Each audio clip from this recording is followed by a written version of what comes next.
Alrighty, everyone, welcome to the conclusion of DSP versus the Internet, episode 59, here on DSPReacts. We are in the submissions tier of video, and we're going to move forward and see what we've got here. This, again, is Tarkov. You spend enough time looting and I don't know why people keep submitting Tarkov content. I've never played Escape from Tarkov. So it's kind of weird that people keep submitting this content when I'm never going to really get it, because I've never played the game. But let's see if we can get to what he's talking about. Weird guns. No way is it actually 3 ergo. It's fucking dead ass. It has 3 ergo. I was like, what's a really bad number? Wow, alright, okay. It's so slow to get to your face, but whatever. Ooh, Let's get that's out of boss here. This one's scav. terrible. Oh, Let's he's go looking at kill us. it. Oh, Careless Whisper relies on stealth. These are really great rifles. I hit him. Woo. You tell me what I'm supposed to get out of that video. Please stop submitting Tarkov stuff. I'm never going to enjoy it. I don't get it. Next video. Hey, Nick, 2 boxes for you. Should I open it? No! Oh, sorry. Okay, sorry. Totally not staged. All right, let's just get to the content.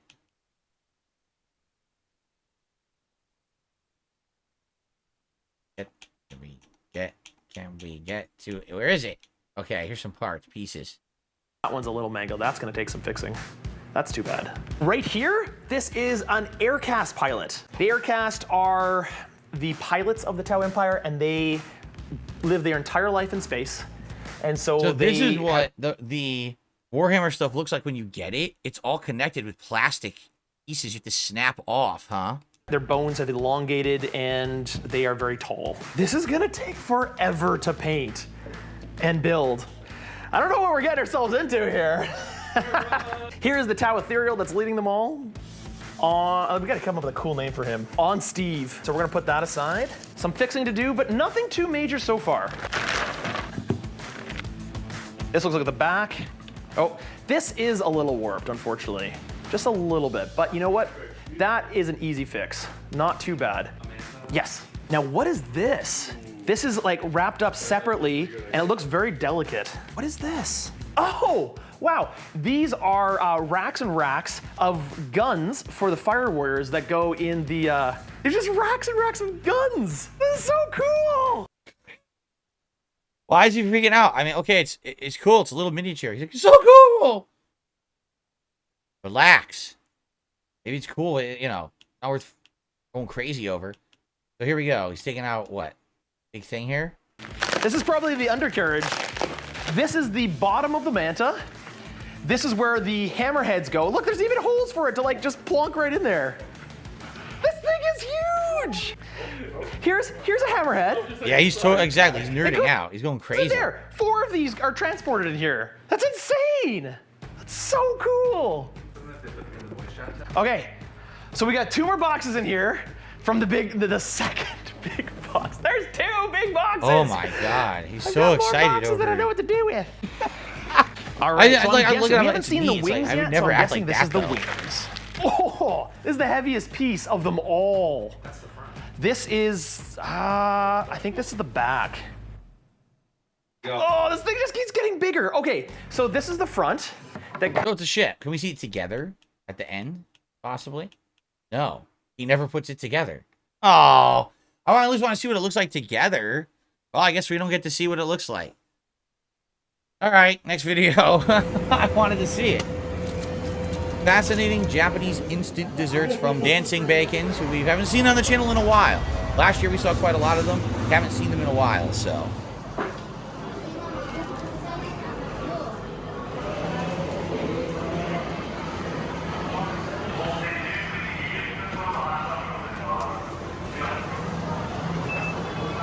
So, on face value, this just looks like it's a bottle of water, does it not? Does it not just look like water? So I wonder what it really is. In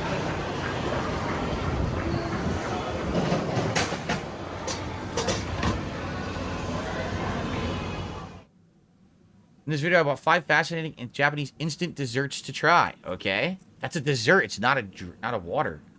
Kirby instant jelly drink. 3 packets.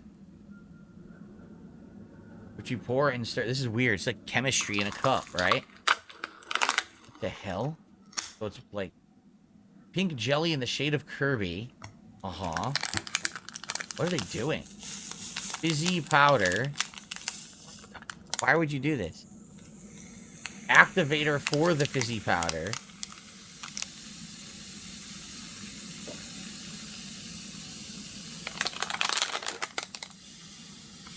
Creamer powder. What? A thick straw to mix it up. What the hell is this? I don't get it. A drink with a thick frosted top. I really don't get it. The gel gets bigger as you wait. What was the point? Oh! Creamy carbonated jelly drink with an apple flavor? No, you know what that is? It's pure sugar, is what it is. Right? That's 100% sugar. That's all it is. Yuck. And gelatin. Sugar and gelatin together. Dude, what is this? Matashi Dongo. What is that? Japanese rice flour dumplings packed in an interesting twist. Oh, man. I don't know about this stuff. Oh, roasted soybean powder on the top. A food desiccant is there to keep the powder fresh. That's actually not what it does. Concept of this is when the Kanako coats the wet dumplings nicely in a magical... Oh, God. Soft and chewy sweet treat with a fine nutty dust. That's disgusting. That looks so nasty. Oh, God. Look how it's dripping. Oh. Ew. They consider that an instant dessert. Well, I'll skip dessert. Oh, man. What is this? Mizu Shingen Mochi. Raindrop Cake.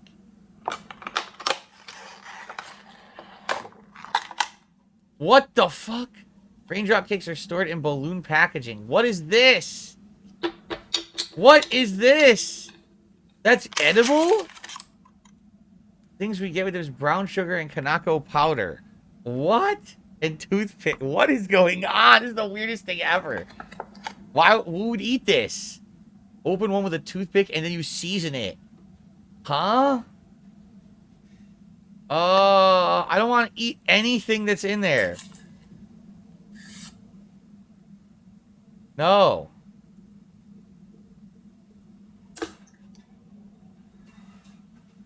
What? A giant drop of rain. Why would you eat that? Does that look appetizing to you? What the hell, dude? Who would eat this? What is going on? Brown sugar oh, God. Yo. Come on. This is revolting. Ooh. Ooh. It's first they call it raindrop cake. That's not cake. Again, that's like gelatin. It's like you're just eating one of the most delicious desserts I've ever eaten. All right, this is fucking getting disturbing. It melts in your mouth, leaving roasty, nutty flavor and brown sugar sweetness. Dude. Oh, look at that. Ooh. Ooh. Why are you opening another one? The jelly is made up of agar. What the fuck is agar? That does not look like something you should be eating. At all. At all. That looks like a fucking breast implant or something, right? Like, that's disgusting. Silicone implant. Stop doing it. Don't get another one. Don't eat a second one. Yoho Grape Jelly. Oh, it's like eating silicone. Oh. Similar to the raindrop cake we opened it with. It's the same shit. Dude, why are they all gross? They're all gross. We got 11 pieces of grapes in a packet.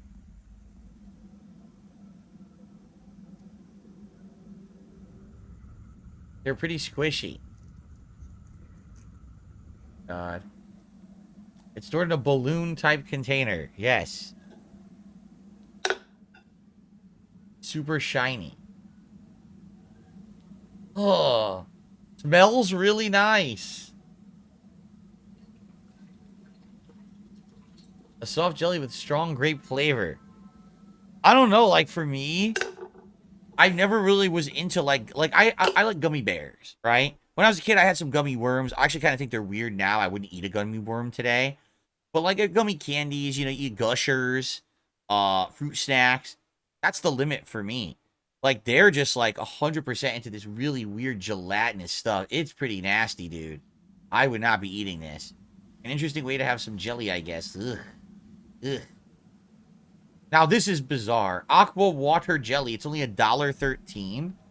So it's jelly in their bottle, not water. Ugh. That Ramune flavor, or however you say it. I don't know how you say it. I think it's some kind of Japanese fruit or something. Prepare it by shaking and crunching the bottle up.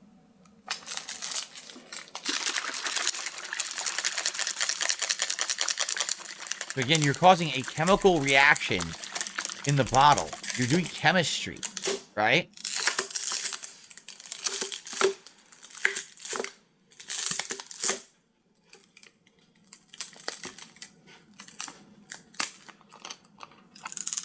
Oh, it looks like snot, dude.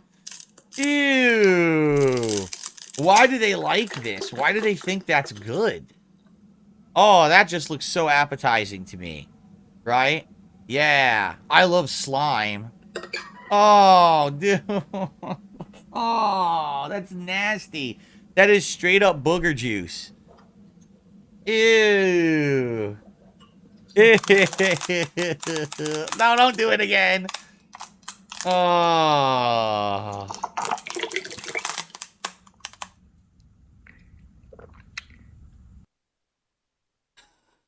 That was a gross one. Some of the stuff in Japan looks outstanding, and that just looks absolutely disgusting. Wow. Okay. Going back to when video games were good.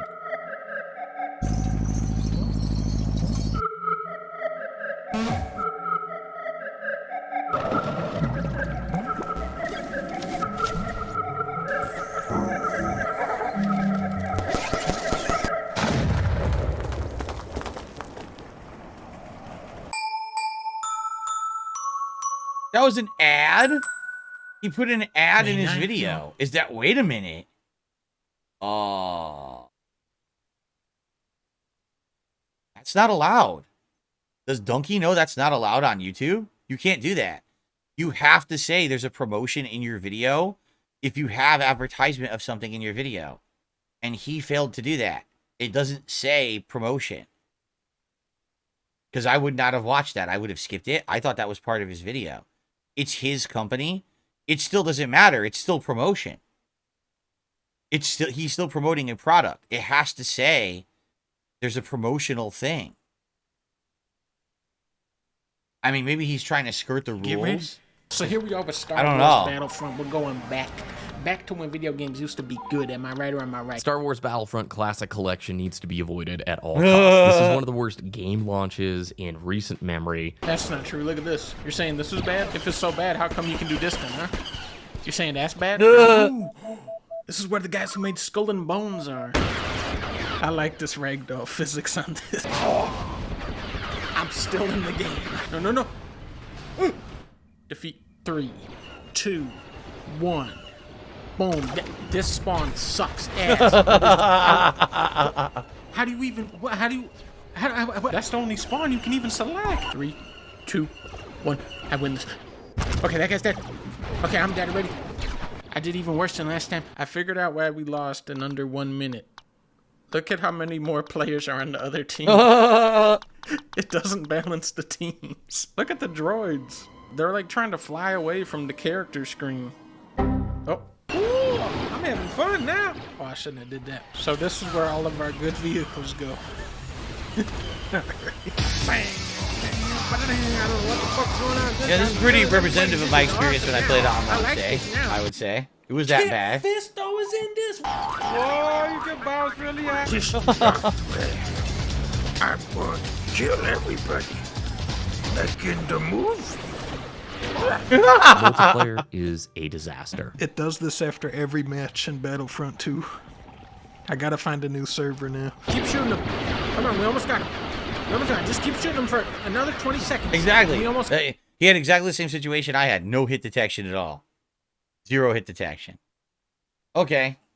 There's one sandwich that has gone viral lately. I've never made it before. It's called chopped Italian sandwich. It has to be delicious because I have seen it everywhere. YouTube, TikTok, anywhere you can think of. Now the best part about this sandwich is that it's extremely easy to make. But is it good? Well, we're about to find out right now. I've seen so many variations and you can literally use any ingredients you like. However, for my version, this is what I got. We gotta start with the meats, everybody. We got salami, old-fashioned ham, pepperoni, provolone, and just because I have it, Parmesan cheese. Okay. To be specific, the real deal, Parmigiano Reggiano. However, most of the versions that I've seen online, they're only using 2 meats, pepperoni and salami, and whatever kind of cheese you like. But you gotta make it your own, everybody. There's no rules with the sandwich. For the bread, since it's your sandwich, use whatever it is that you like. But I'm gonna be using this Italian bread. I just found it on my local deli, and that's what we're gonna be using. And then we got the veggies. Not that important, let's just begin. I'm just joking, everybody. Keep it healthy. I got lettuce right here. Just lay it down. Go in with the tomatoes, onions, peppers. How cute is that? Some of the juice, pepperoni, a good amount. Honestly, everybody, you don't even need to make it pretty. You just gotta throw it in. Salami. Now, in all the ones that I've seen, they don't use this, which is ham, but right? I love ham. Let me know in the comments down below if you like too. For the cheese, I'm gonna go in with the provolone cheese. Almost sounds like I'm making TikTok. What's up, Albert? And now all there's left to do is to chop it up. And for that, you don't have to use this. Damn, look at that thing. Now we chop. That's a serious knife, dude. Hold up, I need help. Now, as you guys can see, I chopped everything nicely and fine. I don't want to overdo it because I don't want it to be minced, you know? So I left a little bit of texture. Now, next up, I'm gonna add some red wine vinegar. I was gonna say, don't leave it dry. You probably gotta add some vinegar. Like I would do oil and vinegar, salt, pepper. See what else he does. Some extra virgin olive oil. There you go. Crushed red chili flakes. Oh, he's doing some chili, so make it spicy. Handle it. You all know that already. Yo, that is spicy, boy! Adding some pepperoncino, Italian seasoning. Now, I know already what you're gonna say. Don't do it, Guga. Don't do it. Japanese mayo. Japanese mayo? He put on an Italian sandwich? Like to redeem myself, Parmigiano Come on, Reggiano. why do you do that? A good amount, everybody, because I love Parmigiano Reggiano. I absolutely love it. It's gonna bind everything together. And now we mix it once again. I must say, everybody, that's too much it looks cheese. Like a mess, but I'm pretty sure it's gonna taste good. Like I would say, the mayo is not needed. If you just do if you do salt, pepper, oil, vinegar, with all that chopped, it'd probably be delicious. I think the mayo is not needed, and the freaking cheese, that Parmigiano Reggiano, that's too much. Now it's gonna taste like so much like cheese. It's too much. I don't know. Now, to finish it up, slice up the bread. In here, I'm gonna add a little bit more flavor. Some vinegar, olive oil, the Italian seasoning. Now I'm gonna split this up. We add in the Italian mix, good amount. Now that is the viral chopped Italian sandwich. How does it taste? So thank you guys for helping me make this sandwich. I appreciate it. Are you familiar with this, Frenchie? Apparently, this is like the latest craze, right? Yeah. I know you're a sandwich aficionado. What do you think? You know, I've seen this trend. I gave it a try, and I'm gonna say I think we're all gonna be very pleased. But would you make it in your shop? No. Why? Listen, you're gonna be taking the time to chop up the ingredients. People in New York want their sandwich fast and good, and this is not gonna make it that much more good. All the flavors are in here to make an incredible sandwich. I already know what the ingredients are. They're all gonna work. Okay, I say we taste it. Cheers, gentlemen. Cheers. Wait. Oh, wait. Perfect. We gotta French it up. Absolutely. Messy. It was everywhere. That's so good. good. It's delicious. I wasn't expecting that. I know, right? That is amazing, everybody. It's easy to make, but on a restaurant setting, the way you said it, chopping everything, it's just not worth the time. It's not worth the time. What do you think, Frenchie? Definitely a home sandwich. I think it's so good because everything's chopped up for you. It's like for lazy people, right? Like you don't have to chew any extra. It's easier to eat, but it makes a mess and it's too much prep. It would take way too long to chop all that up. Right, I agree. Okay, I guess we'll do one more video for this week, guys. This will be at the end of the show. And I think this is actually an arcade cabinet I'm familiar with. The Play Choice 10 from Nintendo. Hello, this is David with the Time Rift Arcade, and this is going to be my next project. We just recently picked this up. This has been in storage for probably 15 years or more. Wow. Don't even know if it works. It's a little rough shape, so I'm going to restore it back to as close to new as possible. And for those that don't know, the Play Choice 10 is essentially like an old 8-bit Nintendo entertainment system that can take up to 10 different games inside. Now, we do happen to have a Nintendo Super System. Oh, wow, I if never you're saw wondering, this. Which is a really similar thing, but this one's actually based on the Super Nintendo, not the original 8-bit. And it even has like these giant controllers that are Oh my God. extended up on the control panel that you can play just like a giant Super Nintendo controller. This unit only supports 3 games, and you actually have to select them with these buttons on the front here. The Play Choice 10 was released in 1986 and came in both single and dual screen versions. There were eventually 53 different games available for it that an arcade operator could pick from to populate the machine, and ultimately it was discontinued in 1992.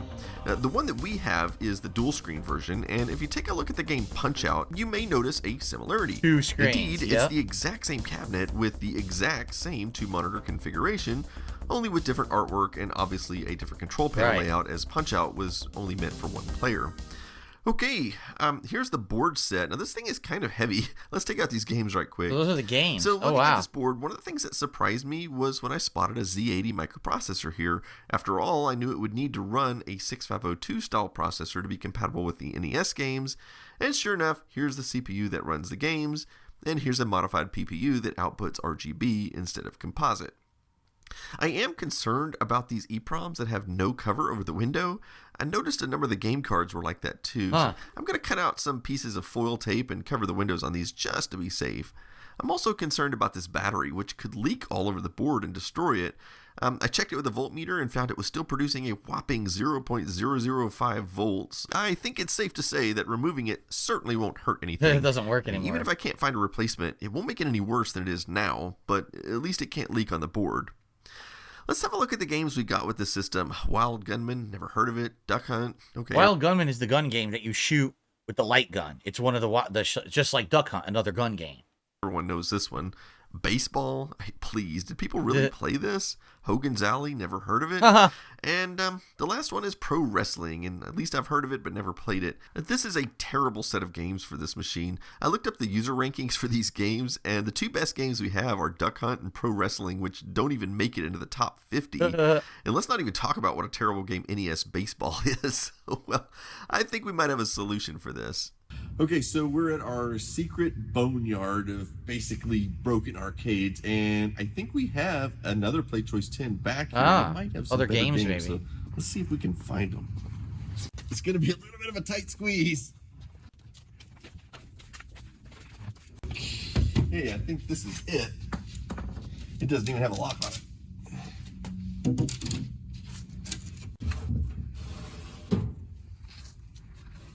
Oh yeah, Whoa. We definitely got a lot more games. Look at all those on games. Here. Oh, look at that. We got Excite Bike, Super Mario Brothers.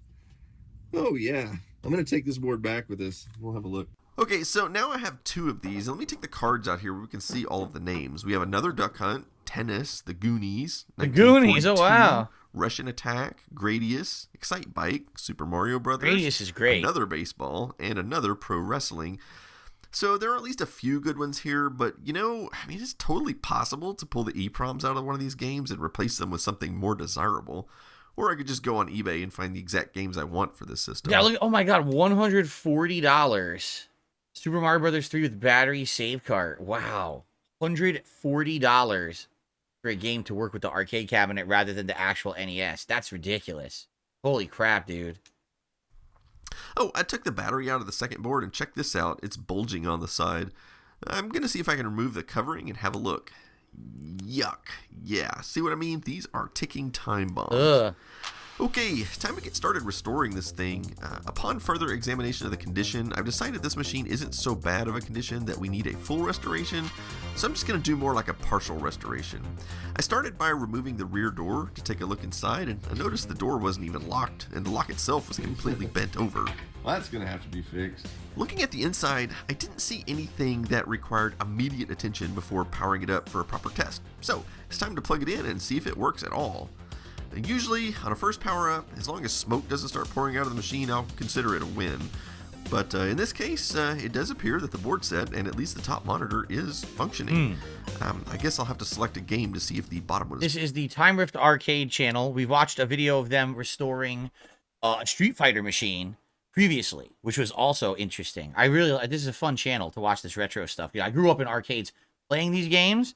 It's cool to see how they work behind the scenes. I never looked inside at this technical stuff. It's pretty neat. Let's actually fast forward a bit because we're running out of time here. I just have the monitor on a cart and I've connected it to the rear of the machine and time to test it. And, well, it works, but there are two problems that I can see. One problem is we're getting a mirror image and I need to reverse two of the wires on the yoke. These are designed to be reversed for machines that use mirrors to reflect the picture to the player. Okay, so that's fixed. Okay, that looks better, but now it's time to tackle the problem that the picture is inverted. So this is just a matter of moving the video cable to a different input. And there we go. There's our menu. Okay, next job is, let's work on the new control panel artwork. New art? The biggest challenge with these is getting them lined up correctly. Once we're sure it's perfect. All right. New side art? This is a little trick we use sometimes. We just coat it with a Sharpie and then wipe it off. Did it work? Well, here's the before image, and here's the after, so you be the judge. Okay, the next job is to install the T-molding. I'm not sure why, but this one was completely missing T-molding when we got it. This is already starting to look much better. One thing I noticed when putting on the T-molding is the marquee was missing the top bracket. Besides, the backlight wasn't working either, so we need to work on that. Apparently, somebody just crammed a fluorescent light in here and didn't even bother to bolt it down. And worse yet, look at how they attach Oh the my wires. God. This will have to be replaced. Yeah, it's terrible. So I'll install a brand new LED light fixture. This particular one offers 3 color temperatures. Obviously, I'm going to want to go with the bright white. And then reinstall the marquee. We found a compatible bracket for the top from our scrap bin. Now let's plug it in and see how it looks. Excellent. It looks great. The next little chore is to clean the old lubricant out of the primary joystick. It's very stiff because the old lubricant has dried up, or possibly somebody used the wrong kind of lubricant. Either way, I've usually found a generous amount of alcohol will dissolve it. Now I'll re-lubricate it and reassemble it. Damn, that's a weird joystick because it's supposed to be a Nintendo joystick. It's different than And like this a is fighting something game we have to do on joystick. It just every looks so single bizarre. machine, which It's is a completely replace the different locks. design. This machine has 3 of them, which is about normal. I think we have some... Okay. Once you turned on. There we go. Look at that. Wow, that looks cool. Ooh, okay, yeah, it's working. Okay, so now it's time to take you back in time about 3 weeks earlier when we started this. That's really neat because basically it's like playing NES on this thing. You don't have to set it up, and all your peripherals are there that you can use, and you get a scoring screen that's different. Like that score isn't even available in regular NES games. That was only for the arcade versions. I remember these in the arcades. At first it was confusing because like I didn't have an NES yet, and I saw these in arcades and I thought, oh, I guess these are arcade games. Like I thought Super Mario Brothers was a legit arcade game. It's not. It's NES, but they had NES arcade machines where you could play them in the arcades. And then I guess if you liked the game, you would go buy the NES so you could have it at home too, which is pretty neat. So I like this channel. I grew up in arcades, so for me, it's like, it's cool nostalgia, you know? All right, well, guys, that is all the time that we have this week for DSP versus the internet. Certainly this week, unlike last week, we did not get to all the videos, right? Which is perfectly fine. We don't get to them all every week, especially when some weeks there's longer ones, or in the case of this week, there were more overall submissions this week, way more than last week. If you like the show, please support the channel by becoming a member, and that way you can support or submit videos for next week. Ultra members are guaranteed to be watched. Super members get to ask a Q&A question like I answered earlier, and submission to your members get into the randomized playlist like we watched for the second half of the show. And I want to say thank you to the audience who chilled with me. Thanks to those who supported the channel today with contributions. I appreciate that very much. I'll see you next week for more DSP versus the internet.